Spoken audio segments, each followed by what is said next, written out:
Why didn't you write like you're running out of time? Why didn't you write like you're running out of time? Are you running out of time? Are you running out of time? You are, I have the solution. Yes. Time. Let's talk about it. Okay.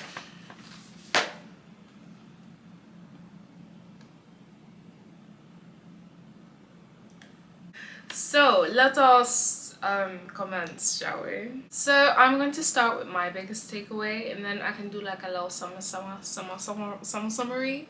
you know. So my biggest takeaway from 168 Hours by what's her name? I know her name, I swear. Laura Vanderkam. Where was I? Yes. My biggest takeaway from this book is how much personal responsibility you have over your time. Like, there's a quote for this. I feel like in all my book reviews, I put quotes from the book and then I put the pages they're from, and then I realized like everybody has different copies and the page number is not going to be the same, but I'm just going to say the page number anyway, because maybe you have a book that's the same as the one I read. Let's see, page 56. So, changing the narrative. As Detainer explained to me, she doesn't tell herself, I don't have time to do X, Y, or Z. She tells herself that she won't do X, Y, or Z because it's not a priority. That hit me. That hit me. Hit my soul. Hit my everything. Yes, it should hit you too. Like, if you don't have time, babe, that's your fault. That's nobody else's fault. It's yours. Take responsibility. What is a priority to you? That was my key takeaway from this whole book, honestly. Something else I learned from this book is I learned where my time was going. How did I learn this? I learned this from the timesheet. So in the 168 Hours book, there's this timesheet where you track where your time is going. So you do this for, I think she says 2 weeks. I did it for 3 weeks because I was ending this summer music camp job I had, and like weeks I recorded, they were while I was working like full-time, and then like the last week that I decided to record, I recorded it because that's how my life is gonna be like for like months. Like, I'm not gonna be working full-time for months. I'm going to be chasing my actress dreams, you know? So yeah, it was very eye-opening. Highly recommend, by the way. So if you want, because I'm trying to be helpful, guys, I will put a link to the timesheet or her website down below in the link description so you can make your own timesheet. I think it's really beneficial, especially if you want to like manage your time better. You should know where your time is going first. How can you manage what you don't understand? So highly recommend that. Jot that down. Add that to the notes. Something else I also took away from this book is that, because I'm reading self-help books. I'm, you know, reviewing. I am reading them for myself. I'm reading them for you. You know, I've read quite a few. And something I learned from this book, it's not even about time, but like just something that will help you in general, is that you can't always use or take away everything you learn from a self-help book. Because, let me tell you something. Because one self-help book will give you advice on how to better improve something, and then another one is gonna tell you the exact opposite. It's gonna say, do this, which is completely contradicting from what one self-help book is saying. I'll give you an example. In this book, one of Laura's advice for saving time is cooking less, or like cutting your cook time in half or something. She was like, buying frozen foods, like savior, that is gold, you know? Or like eating out, it saves time, you don't have to cook, things like that. That kind of advice, I was reading it and I was like, it's not a red flag. It's a red flag for me, but it's not a red flag for like other people, because I'll read like that book and then I'll read like a book like Why French Women Don't Get Fat, and it's like, prep your food at home. Don't eat out. Don't eat frozen foods. well, I can't remember if I learned that from that book or like from a French model who advised that, but like frozen foods, no, that's a no-no. That's a no-no for the models, for the old skinny ladies. You don't buy diced onions or carrots. Shawty, no, you get a knife, you get an onion, you cut it when you want to make that soup. That is the lifestyle. So like, it's contradictory, which is just something I thought was very interesting. It's like, you have to pick and choose what's most important to you. Which one do you want more? Like, eeny, meeny, miny, mo, you know? I just thought that was so cool. And this is my example, but there are other examples. Like, she also advises like mess is not that big of a deal. Someone who's OCD, I don't think you say it like that, but someone who has like OCD, leaving their room in a messy state may not, even though they're saving time, it may not be the best for them health-wise, you know, because of the mess and their condition. So like, you have to pick and choose the certain advices. That was a big takeaway for me personally from reading this book. I was like, that is so contradictory to other things I've read. I was like, but is she wrong? No, you do save time. It is truth. But yeah. Another thing like I also took away, which I've also taken away from other books, is like, not everything applies to you, but you can find a way to make it apply to you. Even though that is not my circumstance, I still took things that they would do. Like, I'm not a parent, I don't have a hubby, but I'm going to take that mama journal for myself and use it for my creativeness, events and calendaring and scheduling. I will steal that from mothers, because mothers trying to get things done, you know? So it may not be an advice, or a lesson may not be directed at you, but find a way to spin it on its head so that it applies to you. Something I really remember from the book is how much time I've wasted in meetings. I try not to waste as much time in meetings now that I am aware. Oh, bruh. Knowledge can be so painful sometimes, because it's like, I know better now about certain things in life, but at the same time it's like, sometimes you will be put in situations where you cannot get out of them, or like you can, but if you do, there's gonna be like a little bit of struggle to get out of them. The meetings thing, for example, like, people waste way too much time in meetings or stuff they don't need to be at, and I'm seeing those areas of my life where I'm at a rehearsal or at a meeting where I don't need to be at, and it hurts my soul. It hurts to know I'm wasting so much time, but at the same time it's like, I don't want to say anything, because like, I don't want to be a diva, because I don't want them to be like, oh my gosh, Niwa thinks she's better than everybody else. She's showing up late. I hate being late. I am not a late person. I'm very punctual. But now that I have this newfound knowledge of wasted time in meetings, it's like, I gotta start showing up late.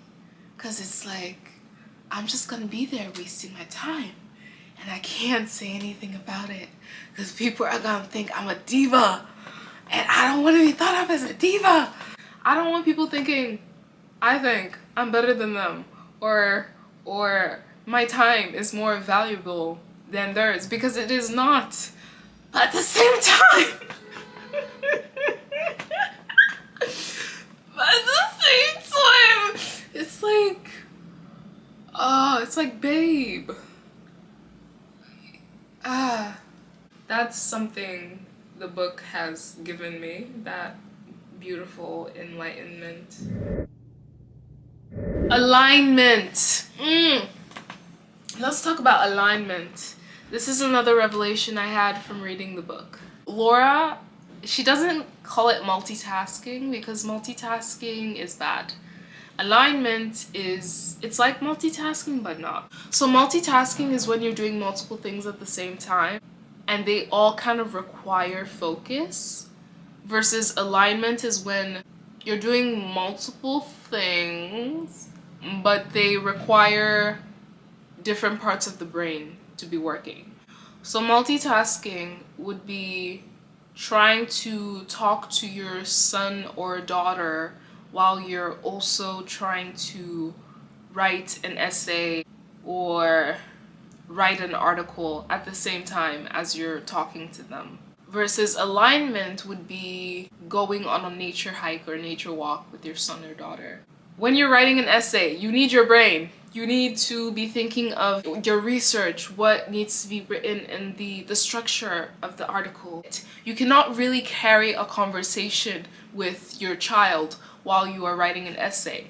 Versus when you're going on a nature walk, you are using a different part of function.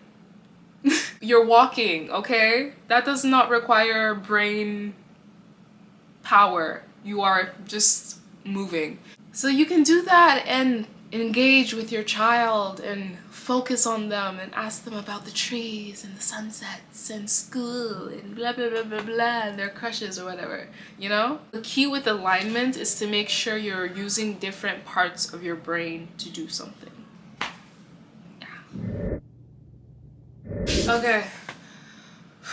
So I've kind of been up and down, round and circle, left to right, side to upways, all over the place with my takeaways and revelations and things that have stuck with me from reading this book.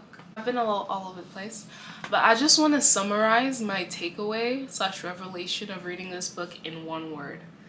And that word is awareness. Say it with me now. Awareness, awareness, awareness. Yeah, I feel like after reading this book, my eyes were open. My eyes were open to so many things, you know? And it's just, everything hurts. Bruh. The amount of time I've wasted in my life. I have this thing I call time anxiety. I always feel like I should be doing more. And this book made it worse. Just kidding, it didn't make it worse. It made it not worse, but it helped me to see how I could make things better. Yeah, I'm aware now. That is my takeaway. Some other things that I feel like are helpful, they were kind of like, they were like whatever to me. But I feel like for other people, these things seem like the kind of things that could be revelations. Things that other people might take away from this book is outsourcing. So this wasn't a huge takeaway for me because I'm not rich. I'm a poor person. But it could be really helpful for someone with money, you know? So outsourcing is basically when you pay someone else to do what you don't want to do. So I found out about a lot of cool side hustles that I could like use myself, you know? Because there are people who will pay for that. But for y'all folks who have financial stability. If you don't have time to do your dishes, get someone to do it for you. If you don't have time to walk your dog, get someone to do it for you. If you don't have time to do the laundry, there are people who do this for you. You just pay them. You sacrifice one precious commodity, money, for the other, time. You know, that's just how it works. So, yo, did you know personal stylists were like a thing? People pay other people to dress them. I really want to do that, bruh. I want to be so bougie like that. Oh god, if I had money, if I had money. I want a personal chef too. To be rich. Anyways, so another thing is the list of 100 dreams, along with the 168-hour timesheet that Laura suggests you do. She also suggests that you make like a list of 100 things that you want to do in your life. I did that, but my list was 200. I wasn't trying for that though. I was gonna do 100, but there's just so many things I want to do that I just kept going, you know? It's actually 202, but I found a way to like bundle these two things, which were kind of similar. Yeah, so make a list of 100 dreams. It helps with clarifying what you want in life, like the things you want to do, so you can like work towards that. This wasn't a huge revelation for me because I already know what I want to do with my life. I knew what I wanted to do with my life when I was 7 years old.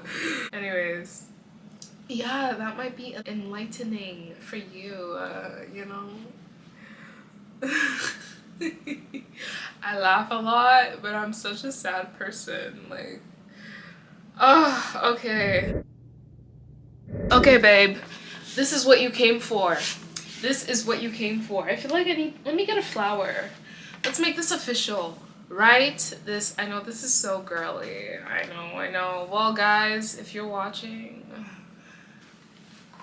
you know.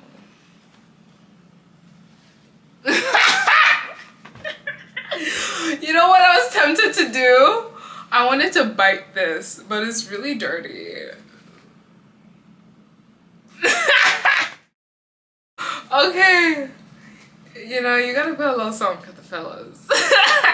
Anyways, how to better manage your time. I hope you're writing this down because this is the step-by-step. It's so easy. I'm going to summarize the book in less than 5 steps. Do you have a pen? Do you have a paper? I'm literally giving you the book on a platter. 1. Know what you're spending your time on. To do this, use the time sheet that Laura so happily gives you. Get aware. Awareness, that's key. Oh my gosh, it's literally only 2 steps. I said less than 5 steps. It's literally only 2 steps. Wow. So that was number 1. Number 2, find ways to schedule in what you want. I'm really dumbing this down. We are not dumb. Everyone watching this is a very smart intellectual being. You know why I know this? Because you're still here. You're still watching. You're still watching me. So I know there's something right about you. So those are the 2 steps in how to manage your time better / have more time. Know what you're spending your time on and find ways to schedule what you want to be spending your time on in your life. That's how you do it. That's how you do it. That's how we do it. Yes. So how can you do this? Well, according to my notes, you can do this by reducing or not doing anything that's unnecessary or doesn't serve you. How do you find out what is unnecessary or doesn't serve you? How? How? Tell us. Shadi, let me tell you. Make the list of 100 dreams. If you do that, you will become aware of what you like and what is important to you. Make that list. So, if the thing you're spending your time on is not moving you in that direction that you want to be going, said thing can be limited or eliminated. And to give yourself even more time to do the things that you want to do in life,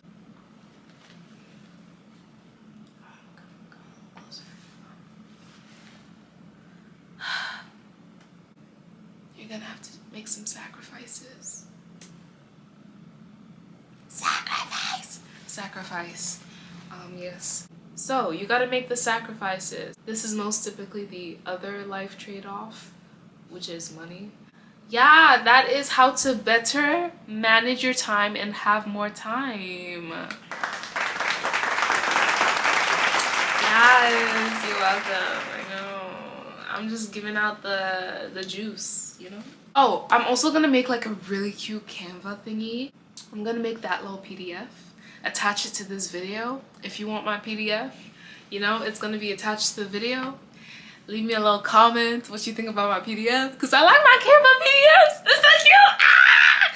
You know, so tell me what you think. Yeah.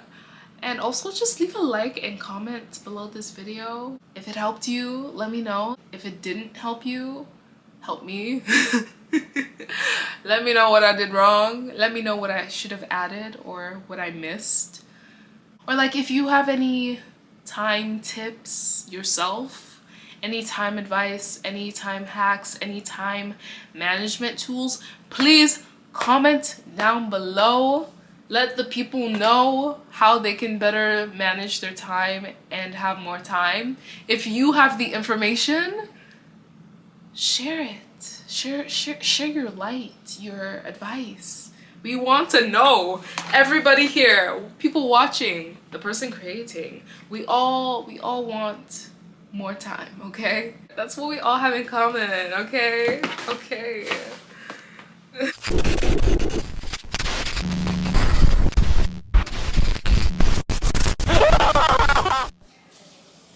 So, my camera died on me a little bit there, so just in case I didn't film an outro, this is me saying good day, good night, good evening. Thank you for watching, and yes, thank you. Leave a like, you know, because Shorty likes the likes. And yeah, that is 168 Hours by Laura Vanderkam. I hope you enjoyed. And sayonara. Bye. If you really like me and you value my time, won't you come and give me some money?